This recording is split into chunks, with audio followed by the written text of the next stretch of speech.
Kemudian hadis qudsi membicarakan tentang, kalau tadi pertama larangan zalim, yang kedua wahai hambaku kalian semua tersesat. Jadi Allah berfirman kalian semua tersesat illa man hadaituhu, kecuali yang aku berikan petunjuk.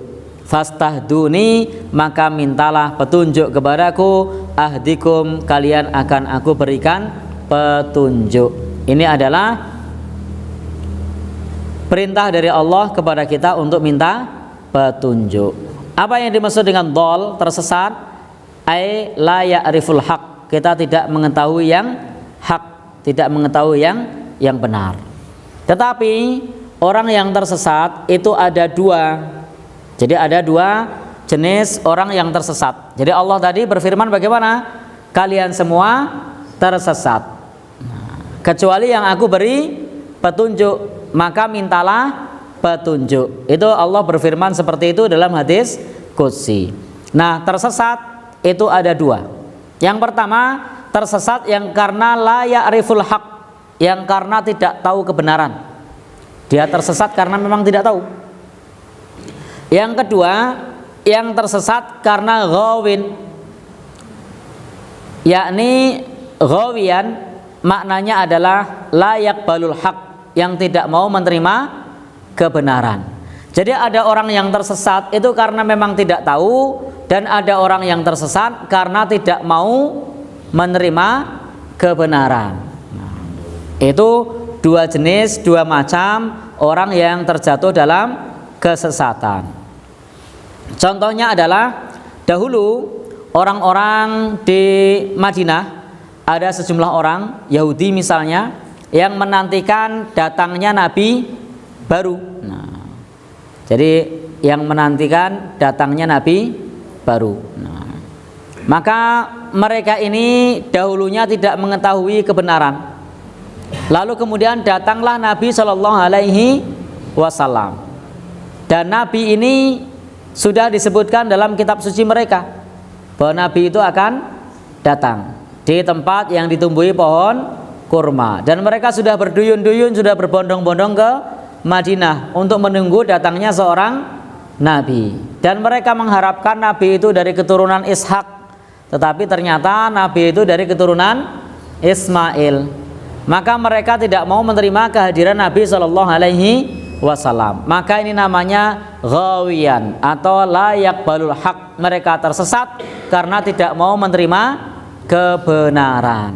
Nah, maka kita berlindung kepada Allah dari kesesatan, baik karena tidak tahu, atau kita berlindung kepada Allah dari kesesatan karena kita tidak mau menerima kebenaran. Maka hendaknya kita berusaha untuk mencari kebenaran, dan jika kebenaran itu datang, maka hendaknya kebenaran itu kita terima meskipun terasa berat oleh kita. Karena kadang-kadang yang namanya kebenaran itu terasa berat bagi diri kita, apalagi yang menyangkut langsung dengan profesi kita, dengan pekerjaan kita, dengan adat kita, dengan kebiasaan kita. Itu rasanya Masya Allah, berat banget. Maka hendaknya meskipun berat, meskipun belum bisa mengamalkan, hendaknya kita terima bahwa itu satu kebenaran. Hendaknya kita terima kalau kebenaran itu satu kebenaran, dan hendaknya kita selalu mencari.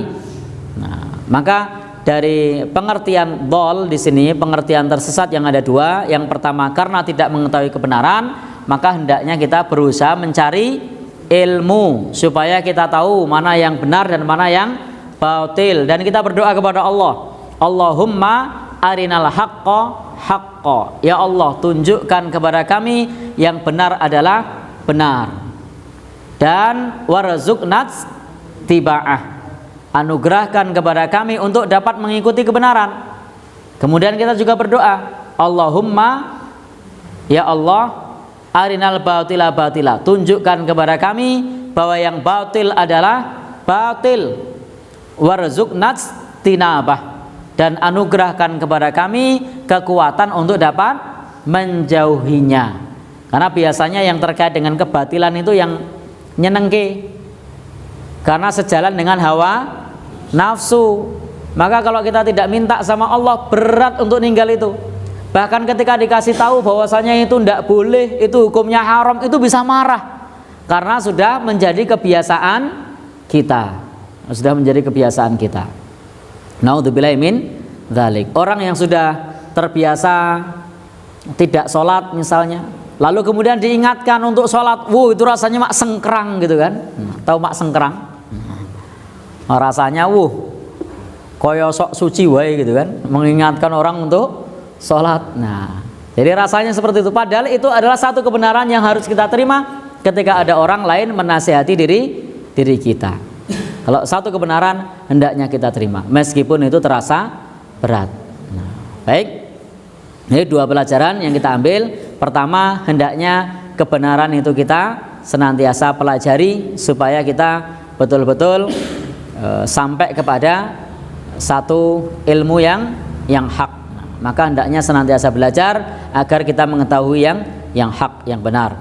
Yang kedua, hendaknya kita ketika datang kebenaran, meskipun itu berat bagi jiwa, berat bagi hawa nafsu, sudah menjadi kebiasaan kita, sudah menjadi karakter kita, maka kalau kebenaran itu datang, hendaknya kita terima.